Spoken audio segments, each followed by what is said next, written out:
Hi, I'm Daniel Lucas, and welcome to Book 101 Review. Book 101 is all about the books that I read for the last 40 years. And today I have my special guest. He built five, seven, or eight figures business and two successful exits, and of course, an author too, no other than Mr. Kasim Aslam. Thanks for having me, Daniel. Appreciate you. Welcome to Book 101, Mr. Kasim, and can you please introduce more about yourself? Yeah, I built the number one ranked Google Ads agency in the world. That's probably my biggest claim to fame. I've moved on to just building professional services businesses, and I'm trying to figure out what I want to be when I grow up. But in the meantime, I've started a staffing agency that helps people in Latin America find executive assistant roles with overwhelmed entrepreneurs in the states. Awesome. And thank you so much for sharing your knowledge and wisdom to the world. And today, let's talk about your new book, upcoming book, Hire. Why do most entrepreneurs struggle to delegate even when they know it's essential? Was it the critical mindset shift your book addressed? I think the critical prerequisite to effective delegation is having somebody effective to delegate to. So very often what I see is entrepreneurs aren't necessarily bad at delegation, they're just delegating to the wrong people. So the first thing that people need to do is really focus on hiring top talent. You can't delegate to just anybody. You need to delegate to somebody that can get the job done. And as entrepreneurs, we're taught to hire people like they're commodities, and they're not. People are miracles, but you have to look for miracles in order to get. You're going to find what you look for. So you have to look for miracles in order to get miracles. Definitely. Higher positions, delegations as freedom, not surrender. How does redefining this transform as a leader's approach? I think that leaders need to trust people to the degree that allows their people to lead. So a good leader will relinquish control, and we need to redefine what leadership means. Leadership doesn't mean that you're driving. It doesn't mean that you're dictating. It doesn't mean that you get to make all the decisions. I think the most effective leaders that I've ever seen are the ones that work and cultivate other leaders. Very well said. Mr. Kazam, beautifully articulated. What's the biggest myth about letting go that holds business owners back? I think people think that they're the best at what they do. And if that's true, then I think you're in a lot of trouble. I would anticipate every single role in every business that's ever been started or finished uh, is probably, as you get down to the minutia, you're always going to be able to find somebody that's better and more adept than you. And when you can let go of a task with the understanding that the person that you're delegating the task to is actually going to accomplish something better than you'd be able to accomplish, uh, that productive endeavor is what allows people to level up in a way that most entrepreneurs never experience. Let's talk about this strategic delegation framework. What's your step by step method for identifying what to delegate first? I call it the black box of delegation. So if you want to know what to delegate first, look at what's stopping you from doing the thing that's most important to you. Um, and very often those are the things that are on your to-do list that you just can't get to. And what I tell people is delegate projects, not tasks. So delegate something in its entirety. Don't delegate little micro, if you're not delegating projects, if you're delegating tasks, you're not really delegating, you're micromanaging. And so if you want to prioritize your delegation, prioritize the project that you need to get off of your plate in order to move towards the project that you really want to do yourself. How do I help? Oh, yes. How do help leaders distinguish between I should delegate this or I must delegate this to grow?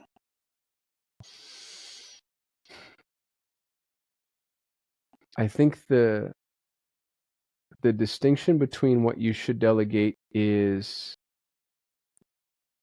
it's based off of what your unique value proposition is as a person. So I would divide all productive endeavors into 4 columns. Column number 1 is grunt work. So this is something that a robot could probably do. Column number 2 is, let's call it skilled labor. This is something that somebody needs training to do, but just about anybody can be trained to do. Column number 3 is specialized labor. This is something that you actually need somebody who's pretty smart to be able to do. And column number 4 is what I call neo. It's so unique that you're the only person in the world that can do it.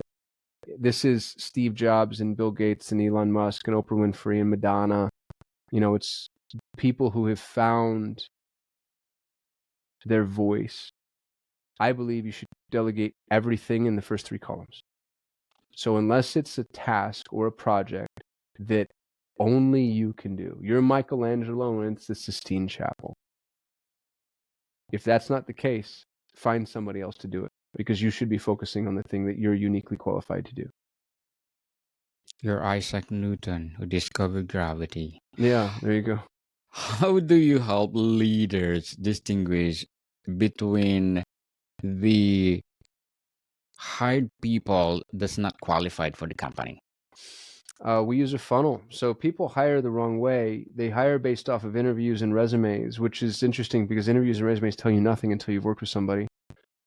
We use a hiring funnel. That's what I wrote about in my book. I actually give away the entire funnel. I give away all the templates, everything that somebody would need to use. So they can have that for free if they go to thehirebook.com. There's no paywall. There's no ascension. I just really want to help people hire top talent. The way to do that is pay more than anybody's willing to pay. Let people work from home. Let them work on a semi-flexible schedule and give them meaningful work. Those are the needle movers for employees. Winners want to win, so you have to pay more. Winners also don't want you to screenshot their desktop or make them check in and out and ask to go to the bathroom. Give people something that will make them feel like they're contributing in a meaningful way. If you do, you'll be overwhelmed with applicants. And that's the funnel. So you have your hiring funnel. More applicants than you'll ever need will come in through the top. And then make the application process hard. Make people jump through hoops in order to apply. Make them do trial projects and walk through specific systems that would show you who they are, how they work, how well they pay attention to detail. And when people get to the bottom of a process like that, anybody who comes out the other end is a peak performer. They're top talent. Before we continue talking about your upcoming book, Hired, can you tell us about also your book, You versus Google? Yeah, it's not mine anymore. I built Solutions 8. We sold it in October of 2022. When we sold it, we actually sold the IP to that book.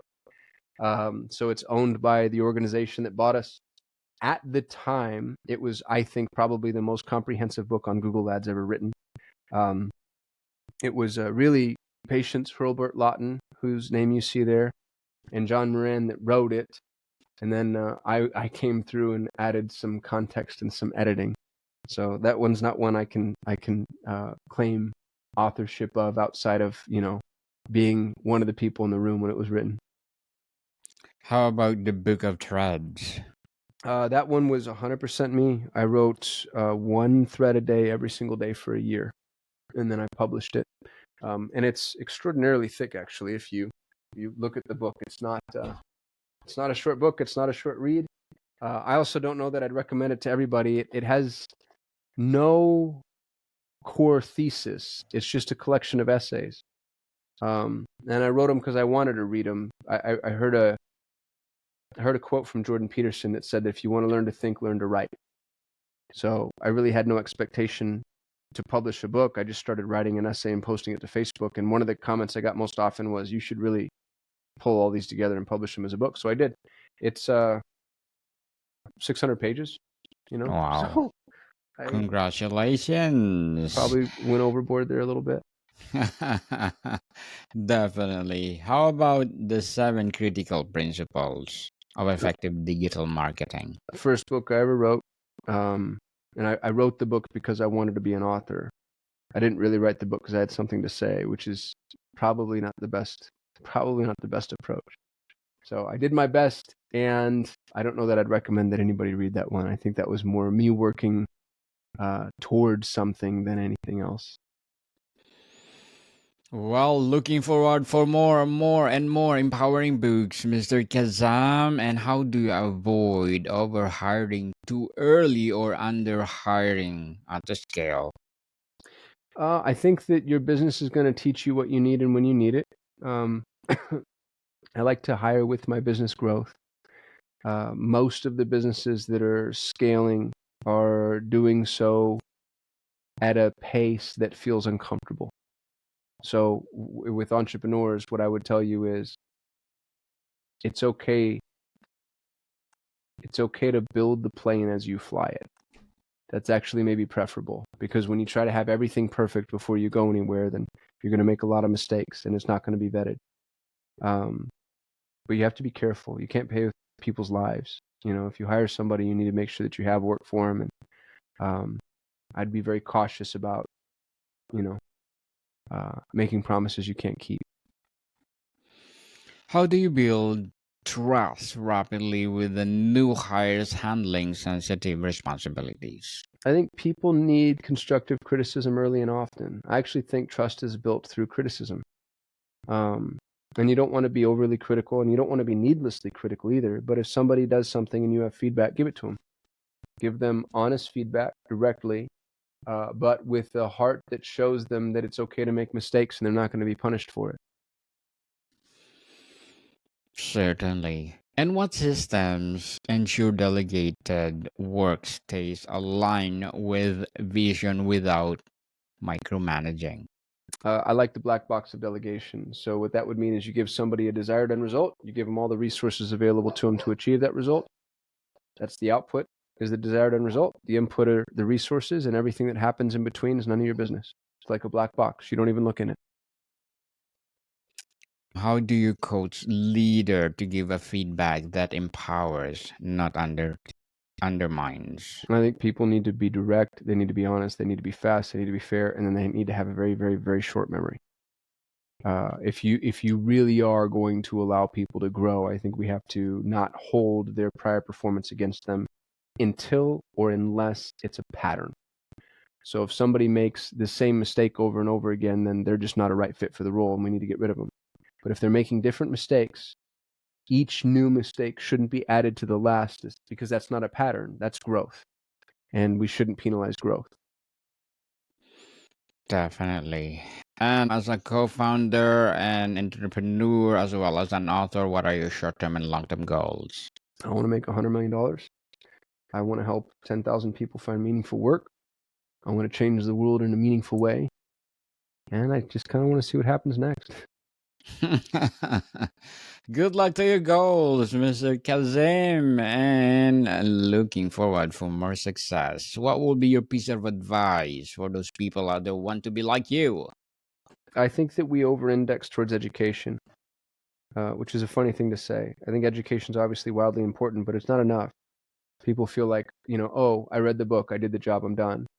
And I think it needs to be the beginning of the story, not the end. Once you've read the book, now it's time to take action. And so for every hour spent learning, spend an hour doing. Thank you for your thank you for your advice. And what systems ensure delegate work stays aligned with vision without I hassle? think it's really important that people know what your values are. It's important that you defined the desired end result. And to be honest with you, I actually don't think it's your job as the employer to keep the work aligned with the vision. I think as long as the end result is aligned with the vision and the work doesn't compromise your values, then how people do the work is irrelevant. I see entrepreneurs all the time, especially now that I own a staffing agency. They start to critique the how, especially when it comes to time. I had a friend say about an employee that was doing a great job and that he actually really liked. He goes, I really like what they're doing, but I don't think I'm getting 8 hours out of them. And I thought it was such a funny statement, because he had struggled to fill this role, had a bunch of people in the role in the past that were working really hard and just couldn't get the job done. He finally found somebody that he liked, was getting the job done, was getting it done better than he expected. But now he started focusing on the fact that maybe this person was being too efficient and wasn't working the full 8 hours, because employers want an 8-hour day. And in my mind, I'm like, who cares? They're doing the job. They're doing what you want them to do. They're doing what you paid them to do. Who cares how long it takes them or how they do it, or So I wouldn't worry too much about methods. I'd worry about output. And then the output, of course, needs to match the vision, but the vision should be clearly defined on the front end. And so as long as all of us are really clear on what the vision is, then hopefully we can marshal in the same direction. Definitely. Output. Output, people. Lays is the key to success. And thank you for sharing that information, Mr. Kazim. How does high redefine freedom for entrepreneurs beyond just time? Beyond time, I think it's the ability to stop worrying. What I tell new members of my staff is, if I give you 10 things to do and you do 9 of them perfectly, but you forget one on a consistent basis, the issue is it's not as though you're going to tell me which one you're going to forget. So I have to worry about all 10. And if I have to worry about all 10, I might as well do it myself. You've effectively nullified your value. So if you find somebody who is a 10 out of 10 person, you give them 10 things and they do 10 things. What's nice about that is you're not just freeing your time, you're freeing your headspace. And you no longer have to worry. And Mr. Kazim, what measurable outcome like revenue jump or reduce stress reader achieve in 90 days?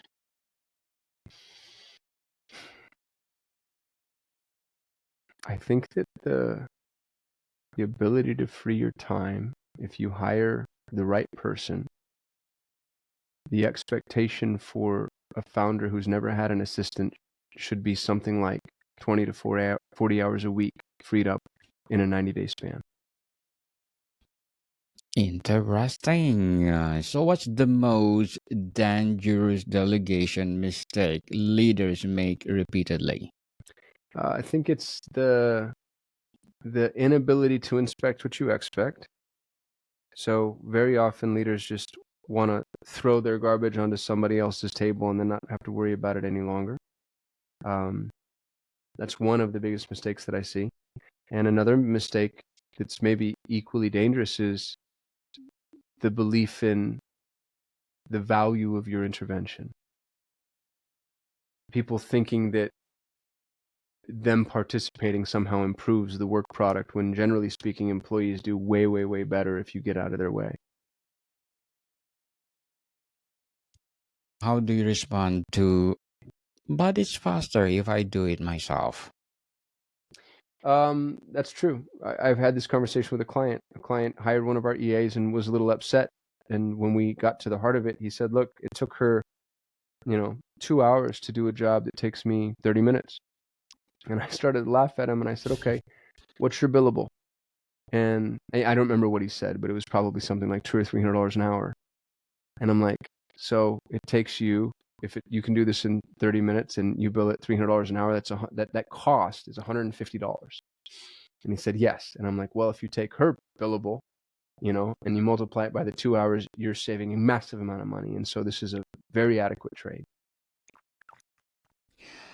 Well, Mr. Kazim, before we wrap up our discussion for today, I'm inviting you to please do listen to my other podcast, people. My other podcast, because my abstract essay is already in 5th season, abstract poetry in 2nd season, and my book 101 review in 5th season too, comedy 101 in 2nd season, and of course my food 101 in 5th season as well, geography 101 in 4th season, and my baby podcast law 101 and mental health 101, love letters in 3rd season, movie 101 review and music 101 in 4th season, and science 101 and sex 101 in its 1st season. Please listen to them wherever you listen your podcast. Mr. Kazim, can you please complete this? If you don't master the art of hiring and delegation, you'll forever be stuck. I think that's complete. Totally complete. Are you sure? Yeah. Or, if you wanted to keep the sentence going, you could say you'll forever be stuck where you are. Definitely. Mr. Kasim Aslam, thank you so much for sharing your knowledge and wisdom to the world, hoping for more and more and more empowering books like this to come. So, can you please invite our listeners to support your advocacy, your business, or wherever your projects that you're doing right now? Happy to. I think that if you're interested in the book, you can have it for free. Just go to thehigherbook.com. Yes, people, let's support Mr. Kazim Aslam. Empowering people all over the world is something we need to support. So, Mr. Kazim, thank you so much for your time. Thanks, Daniel. Appreciate you. Thanks, everybody. More to come, people. See you soon.